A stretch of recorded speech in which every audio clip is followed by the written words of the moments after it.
getting ready to install the cut-in box.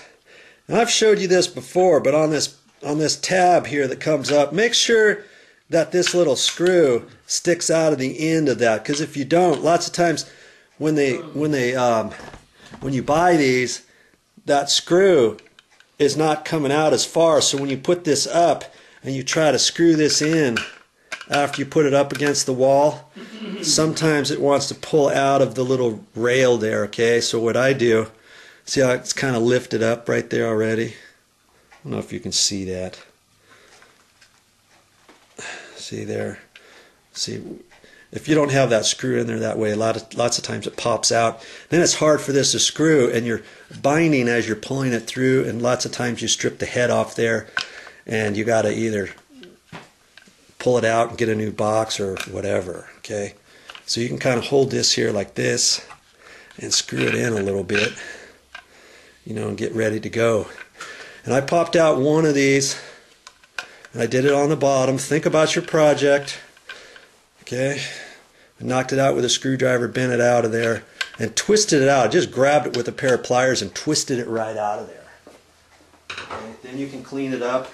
And now it's as simple as this. Put it in there. Make sure this screw fits in flush. You don't want it coming back out, because this might not. See, this isn't going to push up all the way if the screw isn't in all the way. Okay, you want to make sure it's in all the way. And let's see if we can get it in there like that. And now I'm going to tighten up that bottom one. And as I tighten it, that flap is sideways. When I tighten it, it automatically goes down. So as soon as I tighten it, now it's facing straight up and down below the sheetrock. And as I'm tightening this, the flap is closing up against the sheetrock on the back side. Okay? You just want to make that snug. And it's sticking out about 7/8 of an inch. So I got to tighten it a little bit. You know? Okay, I got it there. Okay, see how that's flopping around? Now we can just, we didn't have enough room for that flap, did we?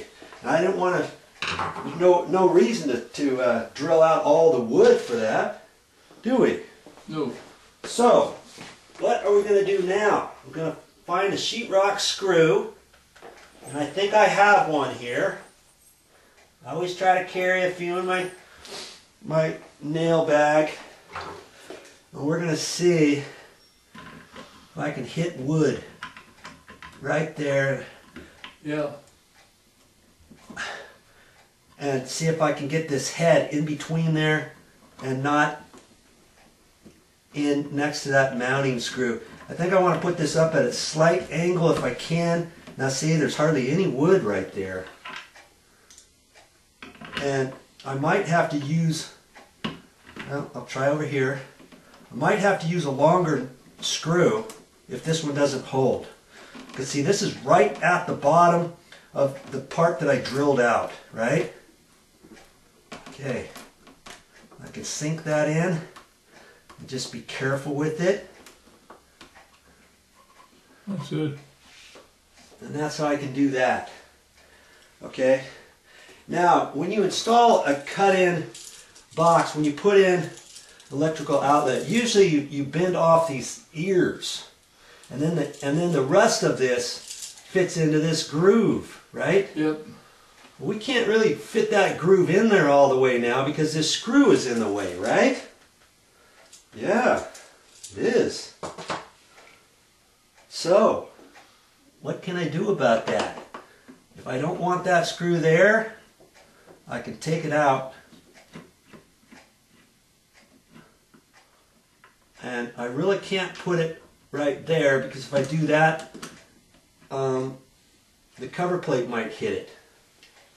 Alright, so I could drill a little hole in the back of the box and put this screw into the rest of the fire block, can I? You could do that. I think I'm going to do that. Okay, but mind you, lots of times people don't even realize they can pull these tabs off, and they usually just take this and screw it right over the face of this. Now you can screw it over the face Now this part is over this box, and see the box is already sticking out away from the wall 1/16 or so, because that's the flap that holds the cutting box in. Now this sticks out further, so if you put in some cover plates, it covers, some don't cover. You can't get the cover plate tight to the wall. Okay, that's why you cut those tabs off. That's why I'm going to end up not putting a screw there. I'm glad I still measured it that way because I didn't have to drill as much wood out. So now I'm going to take a little bit and drill the back of there and put my sheetrock screw in. I've got a small sheetrock screw. It's only a little over 1 inch long, and that'll be just fine.